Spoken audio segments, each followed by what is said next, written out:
Charley, or CT the Disruptor, came from a line of working in advertising agencies, managing over $1 million a day for brands like CBS, Activision, and Levi's. But after seeing the greed in agencies, he now runs the Disruptor School, which is a program to essentially help businesses undo damage that could have been possibly done by agencies, as well as just helping them scale or exit their company if they'd like. I hope you guys enjoy the interview. How did you get into helping businesses with Facebook ads? So I got into doing this really kind of in a back-end way. I started doing digital marketing to promote myself when I was a radio DJ. I was a Sirius XM radio DJ. I had an FM show.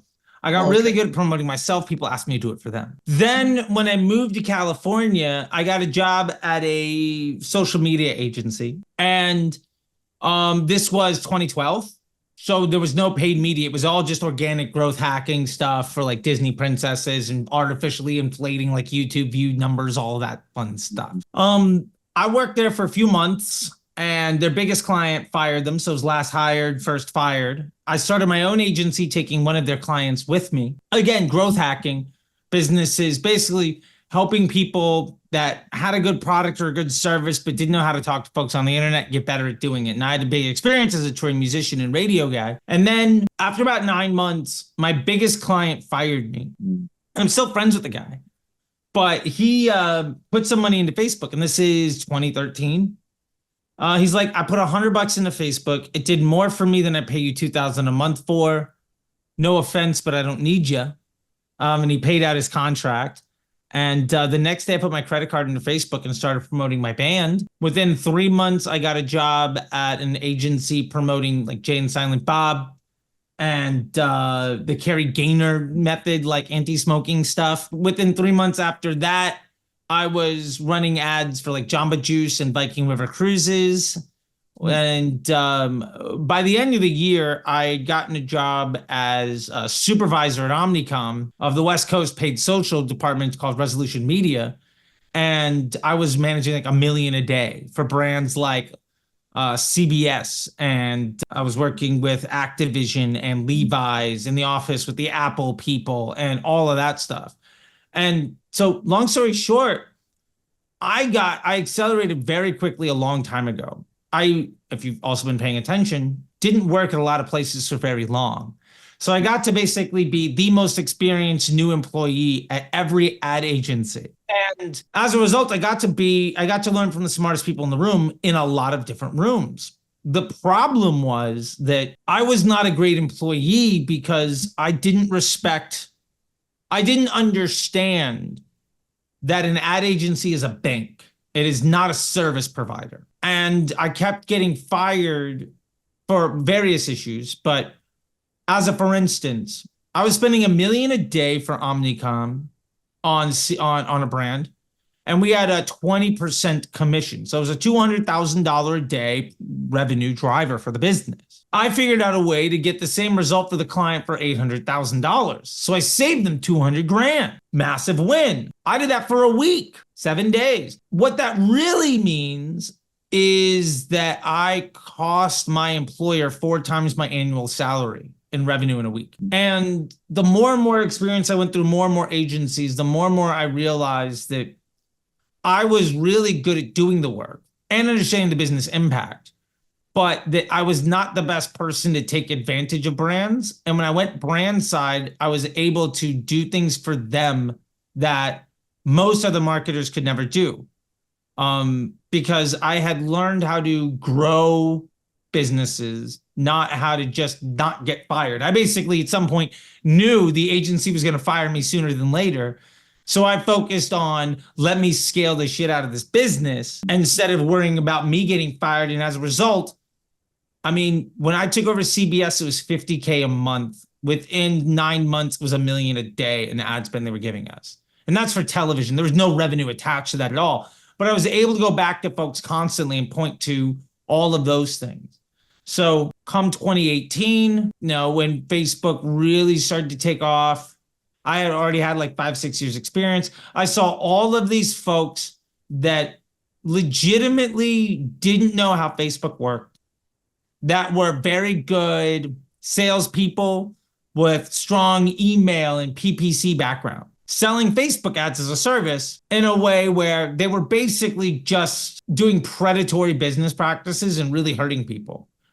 And at the time, I wasn't trying to be very altruistic or have any understanding. I just started a Facebook group to like help people get better, because I was kicked out of every Facebook group that talks about ads on Facebook. Like there's no Facebook group in English with more than 1,000 people where I'm allowed to be a member. Like to this day, I've been kicked out of 100. So I started my own and eventually just wound up answering questions for thousands of brand owners and business owners and operators. And my experience being a bad agency employee, because I cared about the brand and having spent more money than anybody else, and having tested all the new products and everything, set me up to just have a very different view of looking at things in a way that most agencies never would, to drive results that no agency would ever prioritize. And for years, what I was doing day in, day out was helping brands undo the damage that ad agencies had done to them. And that just kind of boxed me into a very specific corner that I've been very happy with and makes me feel good about what I do day to day. Because at the end of the day, I'm just helping people be more successful. And so by no means could I have ever laid this out on a sheet of paper as like the plan. Go get fired from a dozen agencies, like lose everything, every job you've ever had. But there's a reason why I'm now scaling 7, 8, and 9-figure businesses every year.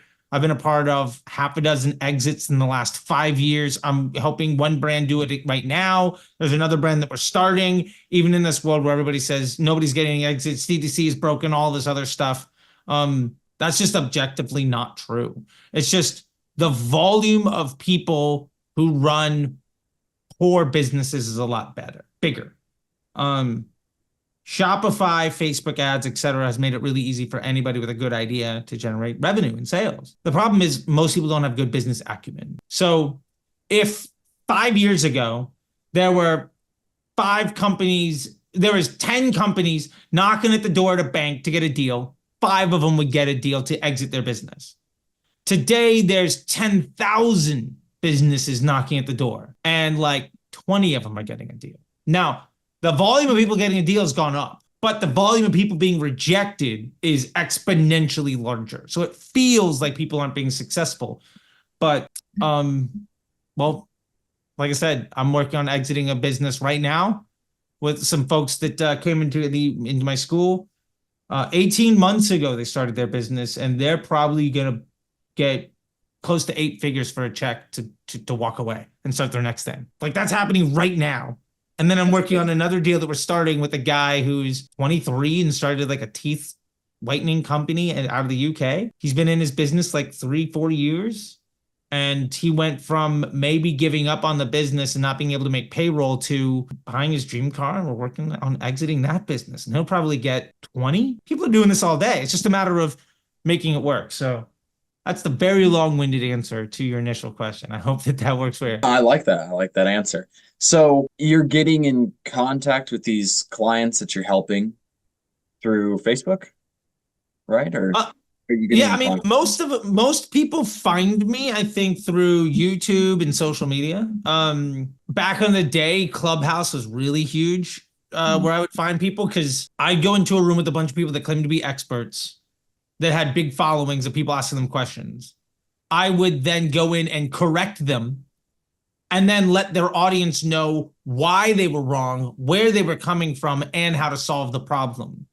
And you put me in a room with anybody who is, I would consider, there's a lot of low integrity operators. There's a ton of used car salesmen in digital marketing. Put me in a room with any one of them, and I'll leave with 98% of the crowd. I'm fully confident in that. So I did that early on in Clubhouse. Then I did it in Twitter, and now I'm doing it in YouTube. And my YouTube is now closing in on 25,000 subs, and it's 10x over the last 18 months. I'm on my way, hopefully, to get to 100K soon, and more. And doing that in a way of prioritizing integrity and business operations, over the business model of give me a lot of money early, and then after that it's please don't fire me, which I think is the business model for the vast majority of talking head industry celebrity-led service providers, unfortunately. Yeah, I think you're correct there. So your main service you're giving to people is Facebook ads, or how else are you helping businesses? So primarily what I'm doing is I'm teaching folks, one, how Facebook works, because I think 99% of people fundamentally do not understand how the software was designed to be used. And I know how it was designed to be used because I worked with the engineering team over the last 12 years to help them put it together. Like I was part of the first people that I ran one of the first lead gen ads back of the 2014 Nissan Sentra to put people into test drives in local markets when it was like the first week of lead gen. And I had a 7-figure budget to do that. I was part of the alpha for DPA ads and for CBO and for dynamic creative. So I have a very intimate understanding of how the machine is designed to function. I also have a background in growing and scaling businesses. So where a lot of folks are prioritizing MER or contribution margin or suppressing their CPA, getting all sales they can at any cost, I'm focusing on volume of profit, health of the business, growth in customers and cash flow. And so what I help people understand is through the lens of Facebook, which I think Facebook ads are the greatest volume knob any business can have. If you have, now, what the music's playing, if it sucks, you can just crank the volume, it's just still bad. But if it's good and you crank the volume, it's more good. So what we do is we focus on teaching you how to crank the volume on what's good in your business, then focusing on how to make your business better so that we can continue to add more. One of the simplest ways I can put this, for instance, is, and we do this in the school with, to answer more directly, we do this in Disruptor School and the Facebook Ads MBA program by giving you documentation for each thing and breaking down how the code was written and how to apply all of the things. Fundamentally speaking, the last massive change in Facebook ads was 2018. There's been some new products here or there, but the algorithm has not changed. All of the cheat codes work for a while and then stop. And then there's a new cheat code that works for a while and stops. But business fundamentals have been around for hundreds of years. Facebook's business model hasn't changed since 2018. And every other social media company ripped them off on the retention of attention for profit. So I teach people that.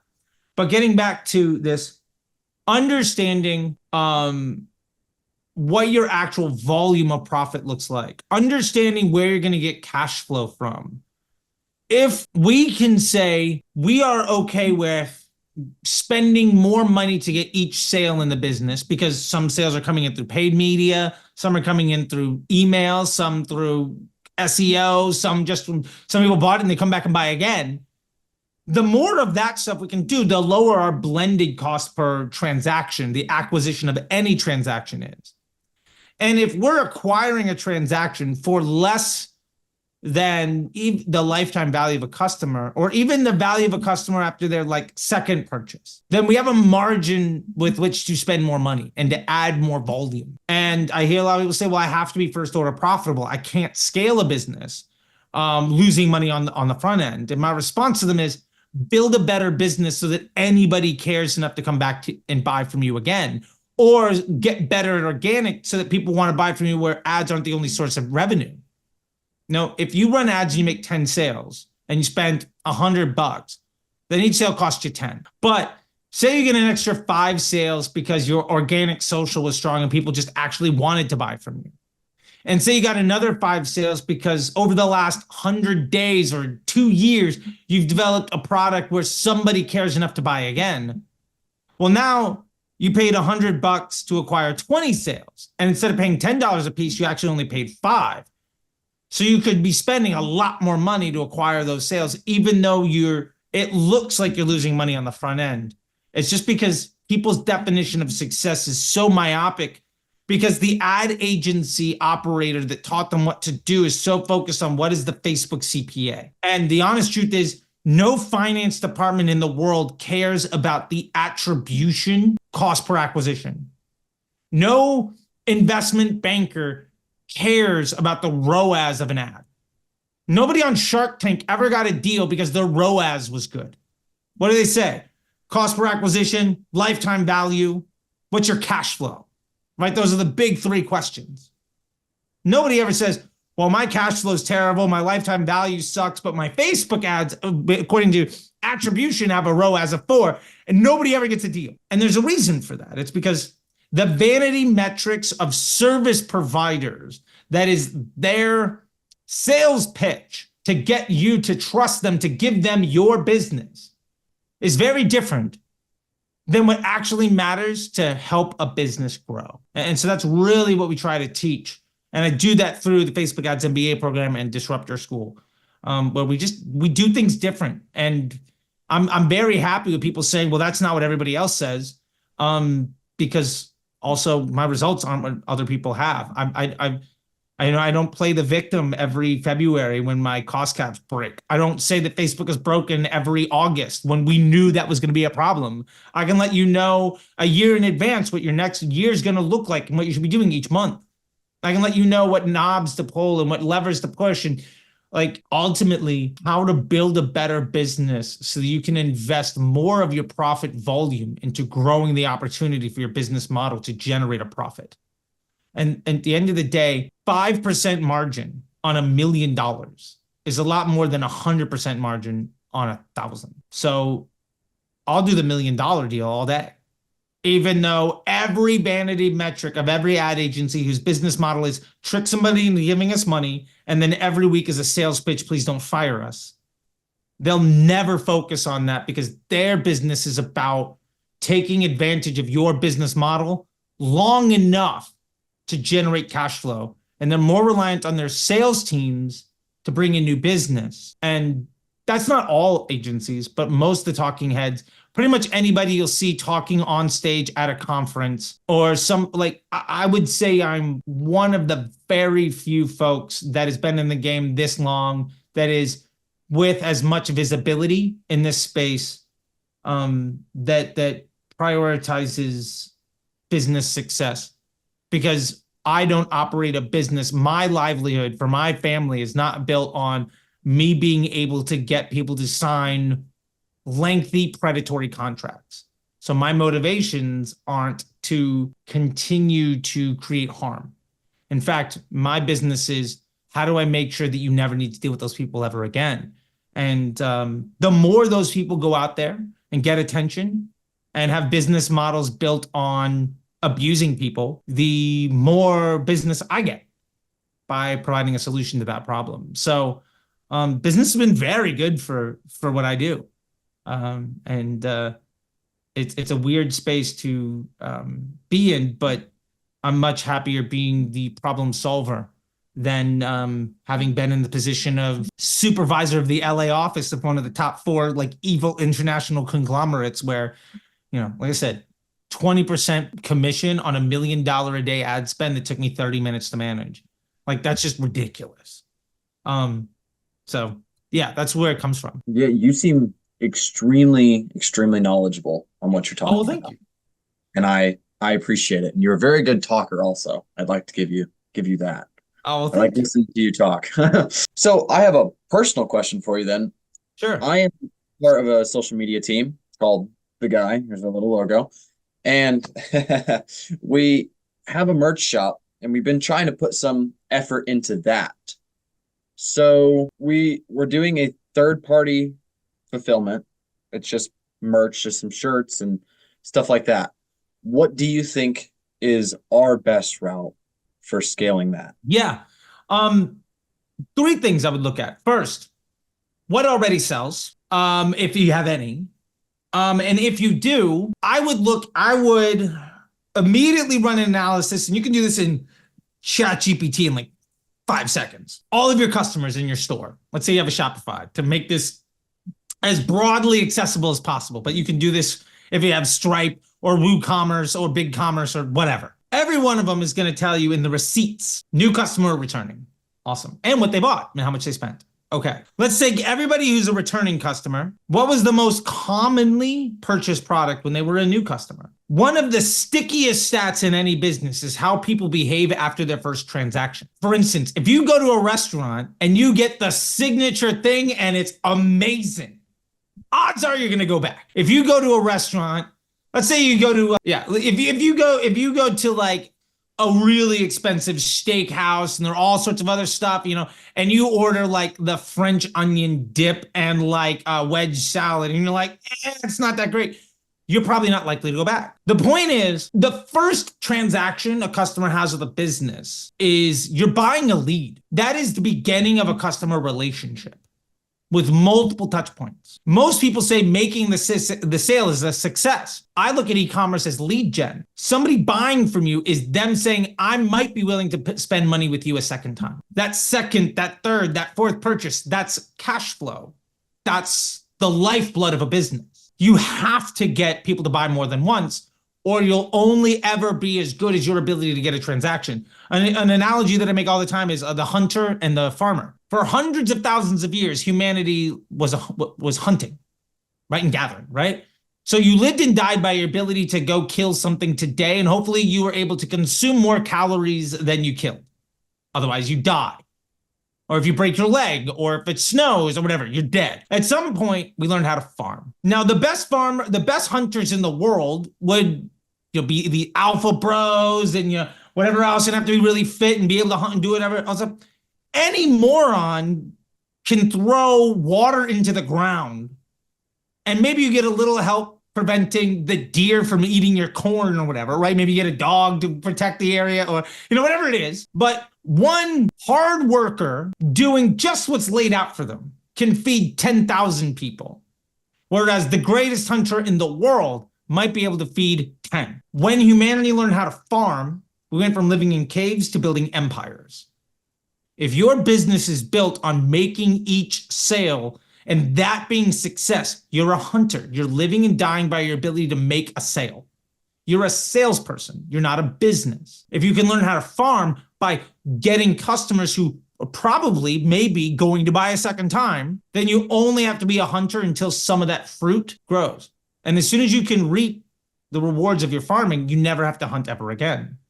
So first thing I would do, if you have sales, look at index your returning customers versus your new customers, understand what product most commonly results in a second purchase to occur, right? Like if I get a hoodie from you and I get a hat from you, maybe the hoodie is shit, but the hat is great. You find people that buy the hoodie, never buy again. 90% of people that buy the hat, but come back and buy something else. Awesome. Never invest money trying to sell the hoodie. You can make if you were to say somebody buys a hat, buys 3 other times. Somebody that buys a hoodie never buys again.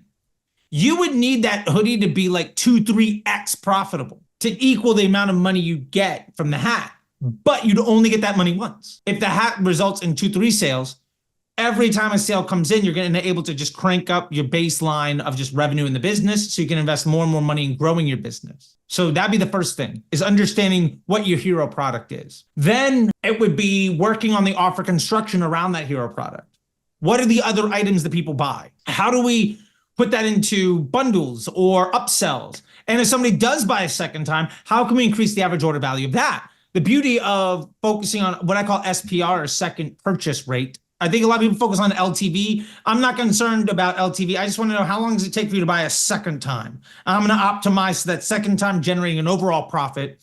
And that's 2 opportunities to improve AOV. What can I do to incentivize you to buy a second time? How do I improve? If my second purchase rate is 5%, how can I make it 10%? If my second purchase rate, if my first sale is worth $50 and the second one is worth 20, how can I make the first one worth 60? How can I make the second one worth 30?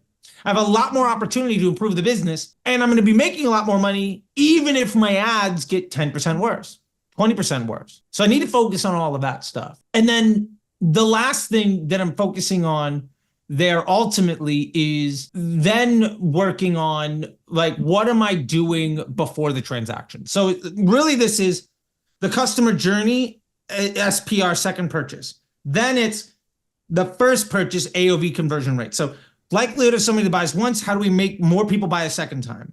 Then how do we get more people to buy a first time? How do we get them to spend more money? Then it is with organic and paid media, how do we focus on driving up the volume of the product that best gets people to buy a second time that we're doing all this work on?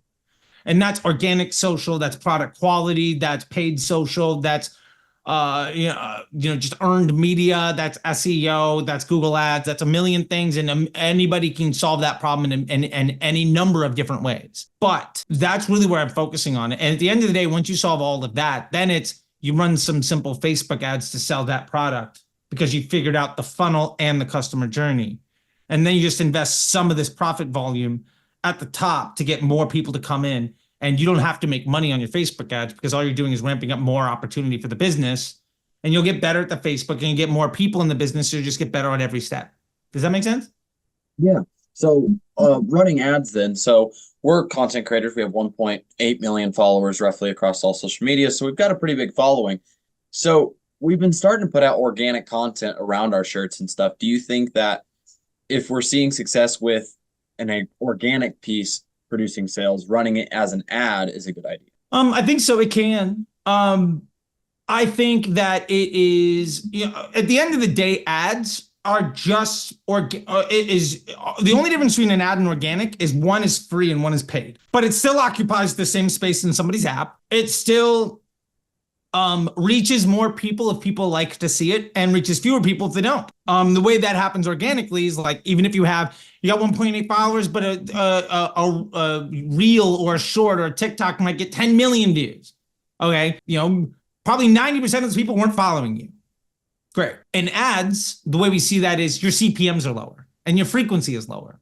So people like this content, it just gets shown to more people for a lower price because you're meeting the business objective of your business partner, which is ultimately give people a reason to stay on the platform for longer and enjoy their experience when they're doing it. If you can find the type of content that will do that, then you can run money behind that content and amplify the opportunity that content is bringing you. And then eventually you're going to understand the positioning and the angles and the type. You're going to have video, you're going to have static, you're going to build out a portfolio of ads to do it. But I always tell folks, if you can't figure out how to sell something organically, you'll never know how to sell something with an ad, because an ad is only amplifying the success you have organically. So if you figured it out organically, yeah, run that stuff.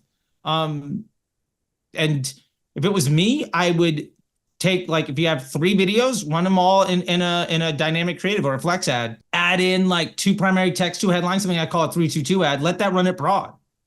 Age, gender, location is the only targeting I would use. And you don't need it to be profitable. You just need it to start amplifying. You're going to spend some of your revenue on that ad spend. And you're going to get better at that ad spend, getting more people to the business, and better at that finding who the right person is. Maybe you launch a second or a third ad where you set the budget, the campaign level in Facebook, and you're going to generate more and more revenue. And the machine's going to get smarter and smarter about who to show that content to. And then it's your job to make sure that as you get more people coming to your store, your conversion rate doesn't drop. And that as you get more attention, your Amazon or your Google search efforts also ramp up. I can tell you how many people triple their Facebook ad spend and never touch search. And I'm just like, why are you not taking advantage of this more attention? And just understand that you're going to get a higher volume of lower quality people, but ultimately, if you want to grow a business, you have to go outside of the low hanging fruit. Gotcha. All right. Well, we are about out of time here. Yeah. I appreciate talking to you. We should definitely do this again, stay in contact. I'd love to talk with you more and pick your brain about a few more things. And I think that'd be awesome. If you're open to that. I'd be totally down for that. I'm always game for this. This is what I do. And I'd love to solve problems. I'd love to help people. I'd love to be on the spot and doing things. And I appreciate it. And yeah, let me know. I'm always game for that. And if anybody, wants to reach out to me to talk with them too, that's what I do every day. So more than willing to help folks. Yeah. Tell people how they can get a hold of you. Sure. So my business is called Disruptor School. You should be able to go online and find it. If you cannot find it, then you shouldn't trust me as a digital marketer. My socials are at CTTheDisrupter. also at Disruptor School. But yeah, check this stuff out. I would highly recommend that people check out YouTube and Twitter. That's probably where I'm putting out the most content and I'm most accessible.